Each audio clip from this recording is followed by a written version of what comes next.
Todos continuamos.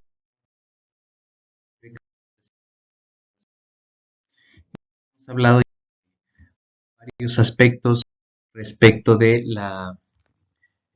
lo que teníamos que considerar antes de entrar al laboratorio de fórmulas magistrales oficinales, lo que había que considerar respecto de las recetas, las responsabilidades que tenemos como profesionales de los medicamentos. Y ahora estamos hablando precisamente de la elaboración de los medicamentos y los principales puntos que hay que tomar en cuenta, como es los documentales y sobre todo a la hora de manipular los materiales de vidrio, las balanzas con los cuales hacemos las mediciones de cada uno de los ingredientes y de los principios activos. Toca hablar de precisamente el proceso de la elaboración. Ok, entonces pasemos ahora ya al tema de la elaboración, en el que basta mencionar que hay que continuar con las buenas prácticas de laboratorio, que, como habíamos dicho en unas capacitaciones anteriores, nos pueden guiar para estas buenas prácticas los puntos generales que nos dice eh, la farmacopea de los Estados Unidos mexicanos en su tomo número 2, pero bien por nuestra formación en la facultad, eh, nuestra formación a lo largo de las diferentes materias en las que practicamos el trabajo en el laboratorio, no solamente de análisis, sino también de elaboración de medicamentos, como es las asignaturas de tecnologías farmacéuticas, de farmacotecnia, dependiendo de cómo lo nombren en cada una de sus facultades, pues sabemos que hay ciertos lineamientos y esos lineamientos son loables, hay que continuarlos. Y para pronto yo creo que tenemos que repetir lo básico, trabajar con registros, con bitácora a la mano, llevarlo el registro de datos crudos, tal cual como vayan apareciendo, eh, respetar obviamente la compatibilidad e incompatibilidad de nuestros instrumentos, eligiendo volúmenes adecuados de instrumentos, etcétera, y respetando sobre todo los procedimientos normalizados de operación. Si vamos a introducir alguna modificación, bueno, hay que justificarla siempre y dejarlo por escrito, ¿sí? De alguna modificación que se hizo a esos procedimientos normalizados. No contaminamos envases de materias primas, es un principio de buena práctica de laboratorio. Si vamos a servir algo en líquido con ayuda de una pipeta, bueno, vamos a reservar esa pipeta solamente para servir ese material y ningún otro. Si vamos a ocupar algún sólido pulverulento y vamos a utilizar algún cucharón, alguna espátula, alguna cuchara, bueno, vamos a dejar exclusivamente para esa materia prima a ese cucharón, esa cuchara o esa espátula, para evitar contaminación cruzada. Y obviamente no es una buena práctica, repito, no es una buena práctica el dejar los instrumentos con los que tú hayas servido tu material adentro del envase de la materia prima, porque puede haber fenómenos de absorción y de adsorción, es decir, un recambio entre cosas que se absorbe a través del material del cucharón, de la espátula, o de adsorción, que son materiales que pueden ser soltados hacia la materia prima desde ese cucharón, desde esa cuchara, desde esa espátula. Ahora, no generamos polvos, muy importante porque estamos en un medio en el que tenemos que controlar nuestra área de trabajo y parte del control es siempre mantener el área lo más libre de polvos que se pueda. ¿Es imposible tenerlo sin un extractor de polvos? Así es, no hay duda alguna. Siempre que trabajemos con polvos deberíamos hacerlo con extractor de polvos encendido y en una área en la que al menos esté lo más delimitada de las otras áreas y que se evite precisamente la contaminación cruzada por polvos. Por ejemplo, si yo voy a preparar un talco y necesito mezclar talcos, yo no puedo o no debería hacer esa mezcla de talco, sobre todo si son volúmenes muy grandes, en la mesa central de trabajo, donde me pega el aire acondicionado, donde me pega el aire corriente, si es que alguien ha puesto algún ventilador, porque estoy trabajando con un polvo que puede ser llevado por esa corriente de aire y depositado a modo de contaminante en otro lugar. Entonces hay que eliminar también fuentes de aire corriente, em, no tratar de generar los menos polvos que se pueda. Y si tenemos precisamente el extractor de polvos, utilizarlo siempre que vayamos a hacer alguna mezcla, que vayamos a utilizar tabletadora, que vayamos a utilizar encapsuladora, será lo más adecuado utilizarlo con ayuda de extractor de polvos. Siempre que vamos a preparar medicamentos, lo tenemos que hacer en mesas separadas para evitar la contaminación cruzada. Igual y en algunos momentos se pueda prestar para tener dos preparaciones al mismo tiempo, pero lo ideal no es que estén en la misma mesa. Si yo necesito calentar por más de media hora o agitar una solución por más de media hora, y mientras yo puedo aprovechar para empezar otra preparación, por cuestiones prácticas lo puedo hacer, pero no puedo hacerlo en la misma mesa.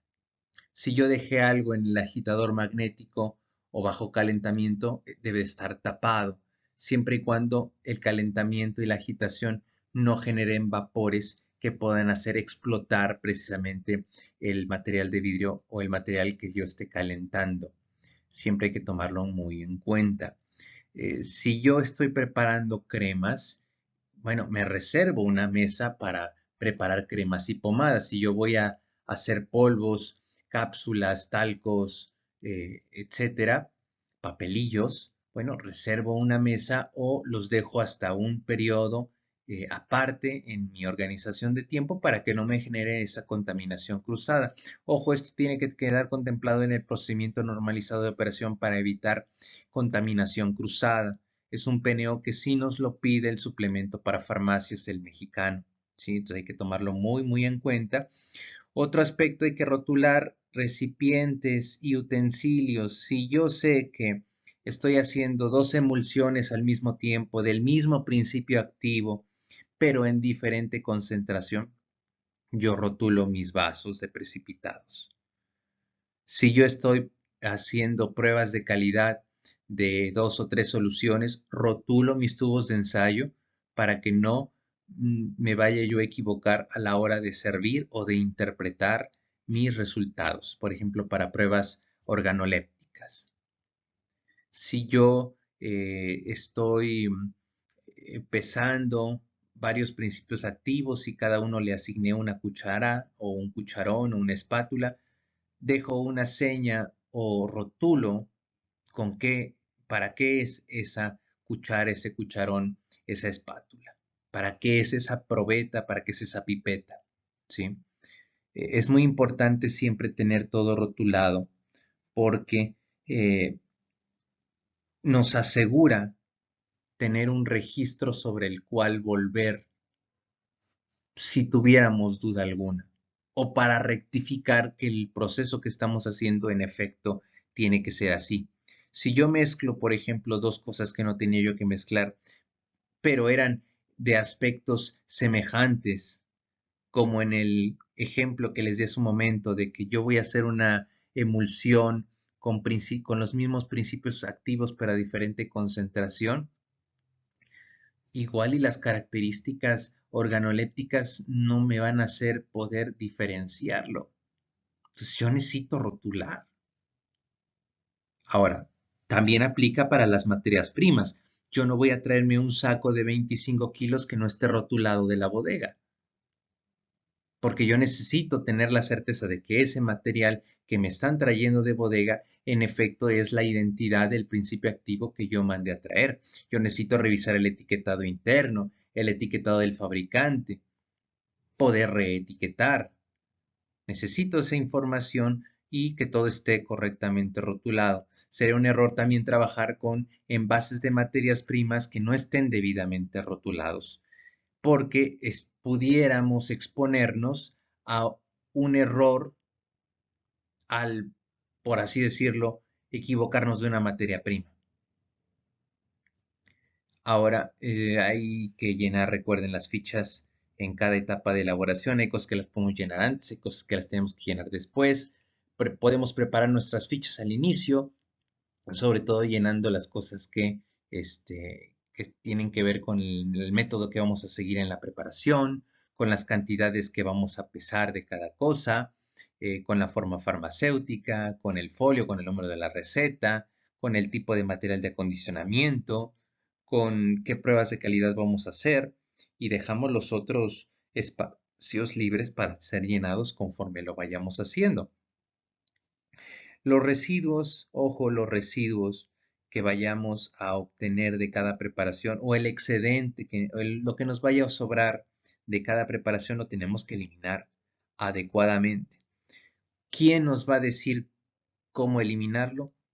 Nuestro razonamiento, ¿sí? Nosotros somos farmacéuticos, somos químicos farmacéuticos y esta preparación, junto con el conocimiento en normatividad ecológica y medioambiental, nos permite a nosotros tener una guía para clasificar a los residuos y saber decidir cuáles tengo que apartar para mandar a destrucción especial y cuáles sí está permitido su eliminación en la basura municipal.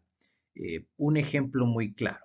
Si yo sé que voy a preparar un producto que tiene un antibiótico y por algún error de cálculo, por algún excedente eh, extra, me sobró un poquito de polvito y vaya a hacer cápsulas, ¿no? ¿Qué le voy a hacer a ese polvito que me quedó, que es una mezcla con celulosa y el antibiótico? ¿Lo tiro a la basura? Lo ideal sería que no, aunque son pequeñas cantidades. Responsablemente deberíamos apartar ese principio activo con celulosa, etiquetarlo y guardarlo en nuestro recipiente de residuos y llenar nuestros registros adecuados. Si yo en mi producción desecho alcanfor o sulfato de zinc y es una mezcla, pues el alcanfor, yo reviso su ficha técnica, su hoja de seguridad y me doy cuenta que es muy tóxico para organismos acuáticos, que es tóxico para la salud humana, que es inflamable incluso. Yo no lo voy a eliminar al desagüe ni a la basura municipal. Yo eliminaré ese exceso mediante la recolecta adecuada y lo envaso y lo mando a los residuos. Cuando uno, al menos en México, tiene que abrir una droguería, tiene además de otros requisitos que cumplir con el registro ante Semarnat de generadores de residuos peligrosos. Y en este trámite Semarnat te pide, según las disposiciones actuales, llenar una bitácora con tu estimación de producción de residuos al año, tonelada por año. Entonces tienes que hacer una estimación de cuánto vas a generar según la producción que tengas. Ojo, cada cosa que tú vayas a generar como residuo tienes que interpretarla y intentar clasificarla según el código del CRETIV que viene en la norma correspondiente de Semarnat para clasificar los residuos. Si el residuo que tú estás generando no está listado, ¿sí? Tú lo debes de, según los conocimientos generales, ubicar en alguno de los rubros del CRETIP. En este caso, los medicamentos en general son productos peligrosos. Son considerados productos peligrosos, un riesgo para la salud, y con ese rubro clasificamos todo desecho de medicamentos, salvo algunos como por ejemplo, pues ya entendimos, ¿verdad? El alcanfor, que puede ser un tóxico para el medio acuático en general y peligroso para el organismo humano. Así, cada residuo que vas generando tienes que pensar y reflexionar sobre su naturaleza y sobre si es pertinente tirarlo a la basura municipal o al caño, o bien es mejor desecharlo conforme los piden las normas. Hay cosas que no hay mayor duda que puedas desechar a la basura. Por ejemplo, si tú estás elaborando unas cápsulas con hoja de boldo o con hoja de zen, y te sobró mezcla de polvo de hoja de zen con celulosa o lactosa, bueno, los metabolitos que tiene la hoja de zen no representan un peligro para la salud ni para el ecosistema. Nos podíamos permitir quizás mandarlo a la basura municipal, pero no así los residuos de lavado que hicimos de nuestro material donde preparamos nitrato de plata. Sí, son dos situaciones muy diferentes, pero que nos toca a nosotros la decisión racional conforme la legislación vigente.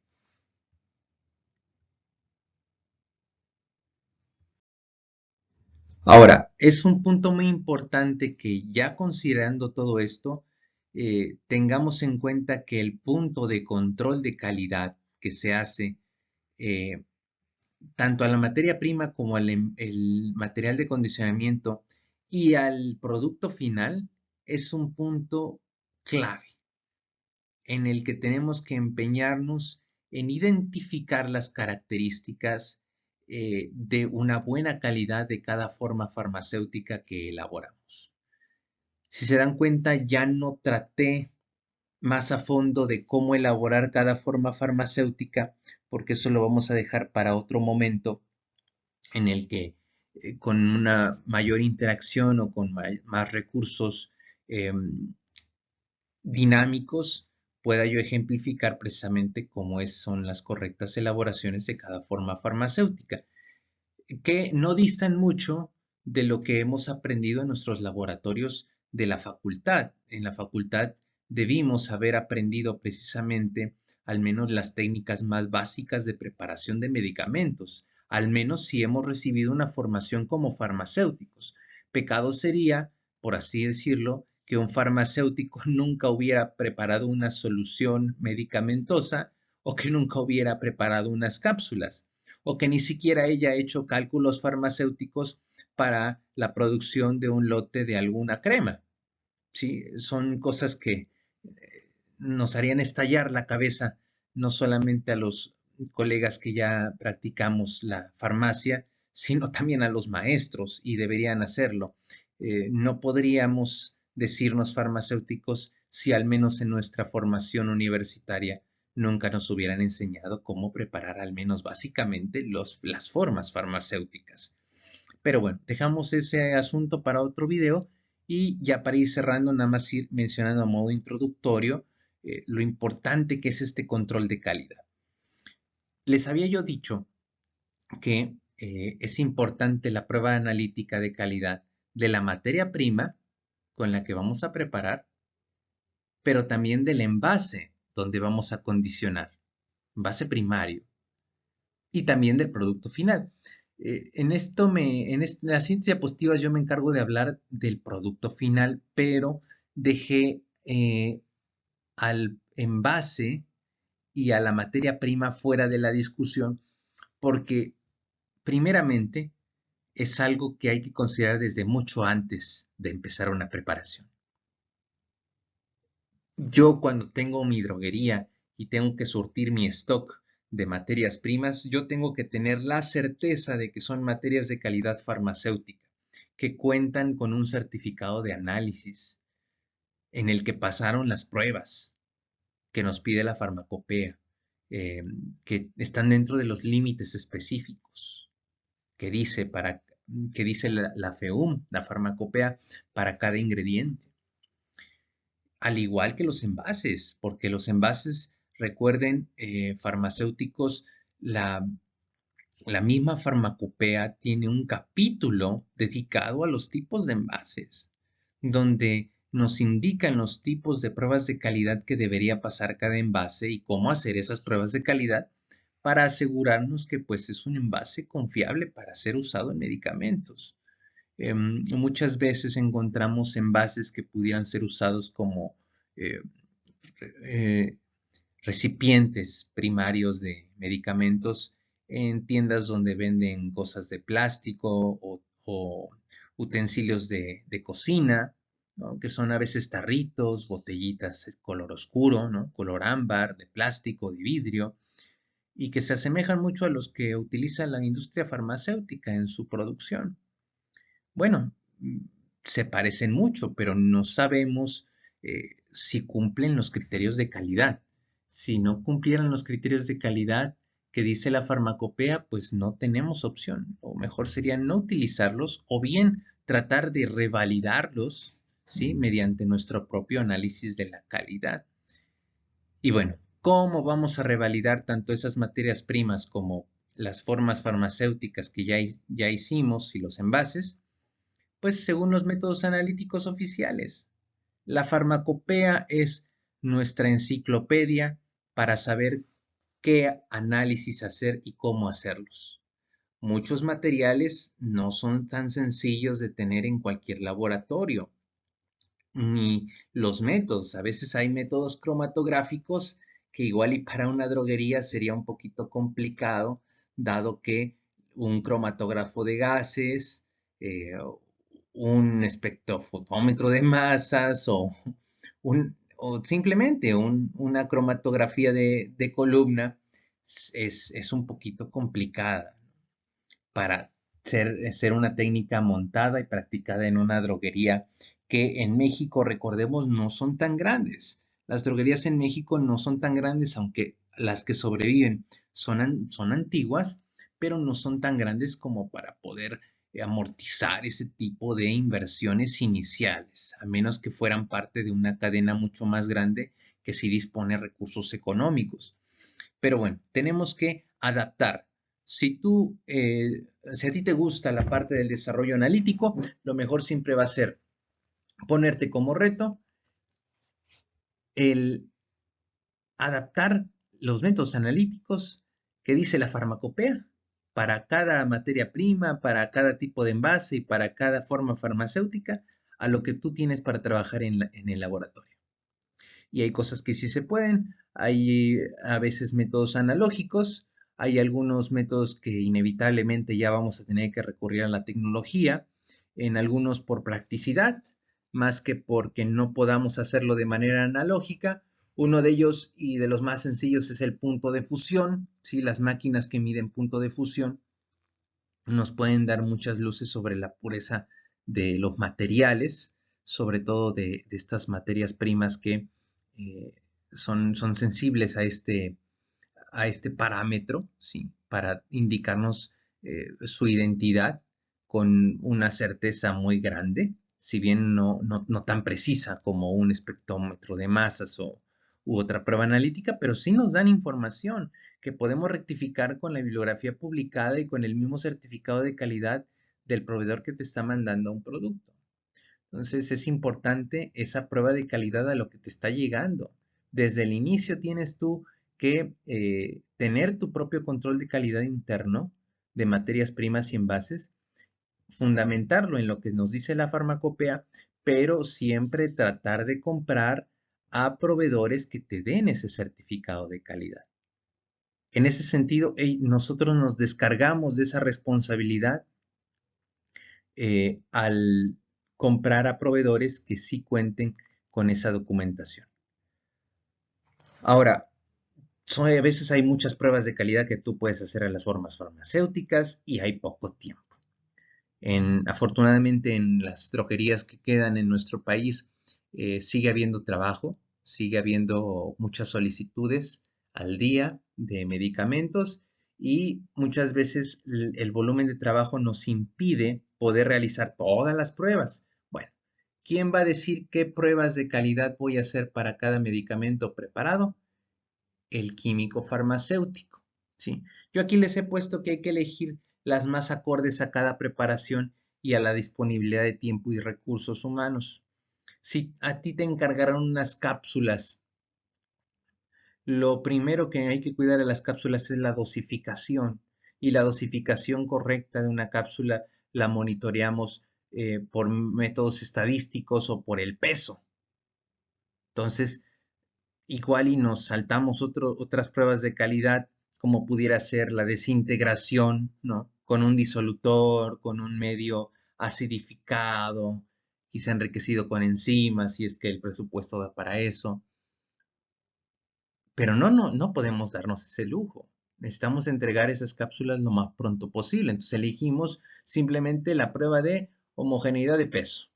Y listo. O aspecto externo. Y listo. Porque tratamos de economizar el tiempo. Y todos los registros de la calidad los asentamos en la ficha de preparación. No asentamos los registros de calidad de la materia prima ni del envase porque eso ya tenemos, se supone, según la legislación, tenemos un archivo.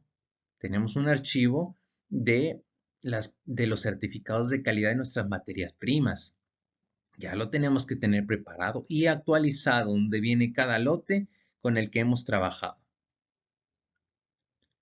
Y bueno, nuestros resultados de calidad hay que saber tomar la anotación en nuestra ficha y dependiendo los procedimientos de cada farmacia, de cada droguería, asentarlos.